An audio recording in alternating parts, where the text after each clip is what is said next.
Britain, France, Germany, and Ukraine are still in shock at the realization that two superpowers, Russia and the United States, have begun discussing the future of Kiev and Europe without the participation of Ukrainians and Europeans in the negotiation process. My dear truth seekers, negotiations between the US and Russia were successfully concluded a few hours ago. These negotiations occurred in Saudi Arabia, in one of the royal family's palaces. It is noteworthy that these negotiations lasted more than 4 hours.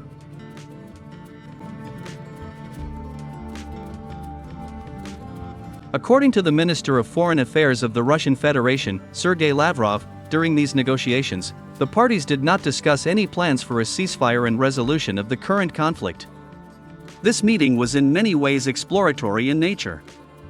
During this meeting, the decision to further cooperation between the two countries was taken.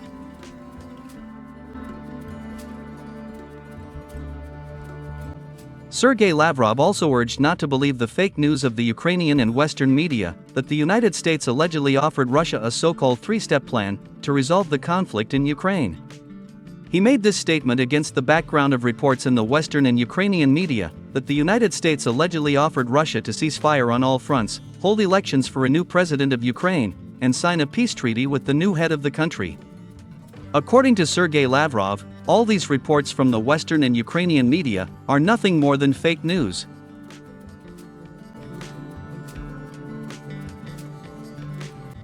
Today, in Saudi Arabia, during the negotiations, we were just establishing relations with the United States. And I want to tell you that these negotiations were very fruitful, Sergei Lavrov said. Furthermore, earlier, the Ministry of Foreign Affairs of the Russian Federation also stated that Moscow would not agree to any truce or ceasefire. The fighting will continue until the legitimate Kiev authorities sign all the necessary documents that meet all of Moscow's demands. In addition, the Kremlin also did not rule out the fact that no documents would be signed during the negotiation process, and that the Russian army, with the help of military force, would make the representatives of the Kiev regime capitulate.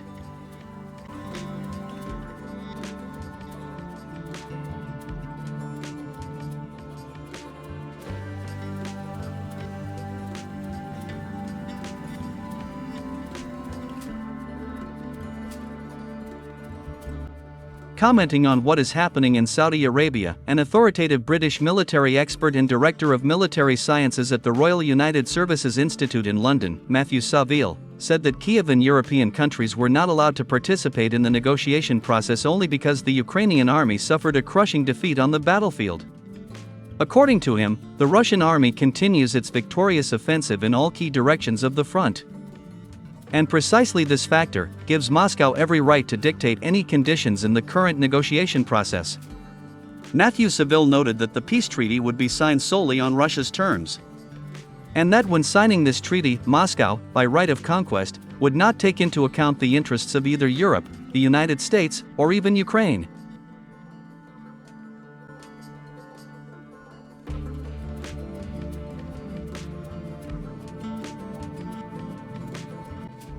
Meanwhile, French President Emmanuel Macron convened the second European Leaders Summit conference in 3 days. The first summit, which took place on Monday in Paris, turned out to be a failure. European countries have not been able to coordinate and approve retaliatory actions against Donald Trump and Vladimir Putin.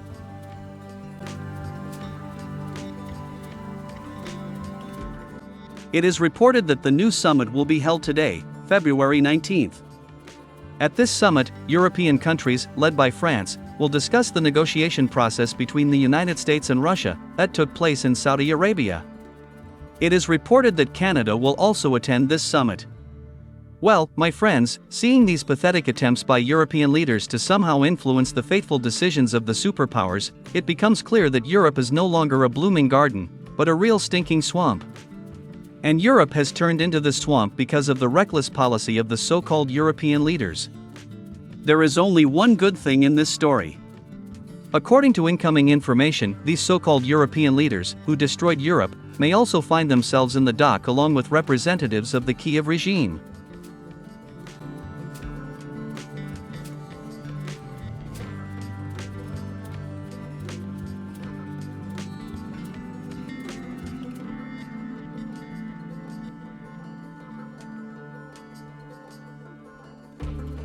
In particular, it is worth noting the shocking words of the representative of the Ministry of Foreign Affairs, Maria Zakharova. On February 18, she said in all seriousness that the negotiations between the United States and Russia are just the beginning. According to her, all representatives of the European elites who supported the Nazi regime in Ukraine are considered intermediaries and direct participants in the war crimes committed by these modern Nazis. Maria Zakharova made it clear that after the end of the war, all those Europeans who supported the Ukrainian Nazis and approved their war crimes against the Russian-speaking population of Donbass and the Kursk region would be surely arrested and punished.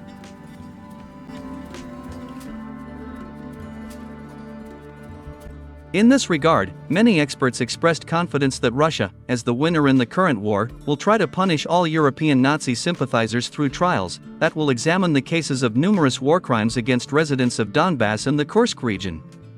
Moreover, experts are confident that if, for some reason, the defendants manage to avoid deserved punishment and hide in some part of the world, then Russia will certainly find them and physically eliminate everyone.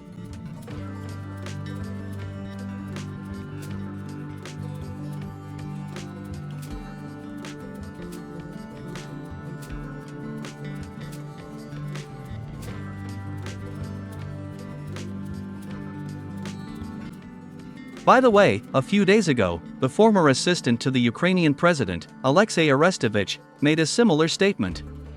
In particular, he said that after the end of the war, within 10-15 years, Russia would physically eliminate all representatives of the Kiev regime. At the same time, he stressed that Volodymyr Zelensky himself would be arrested and sentenced to a long prison term. According to him, Russia will make sure that Volodymyr Zelensky will be judged by the Ukrainian people. This clown will serve his sentence in one of the Kiev prisons.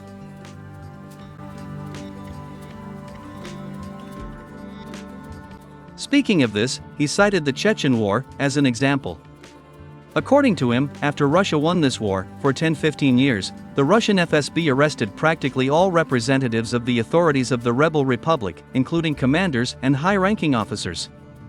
All of them were sentenced to life imprisonment. Moreover, those who managed to escape from justice and hide on the territory of foreign countries were found and physically eliminated.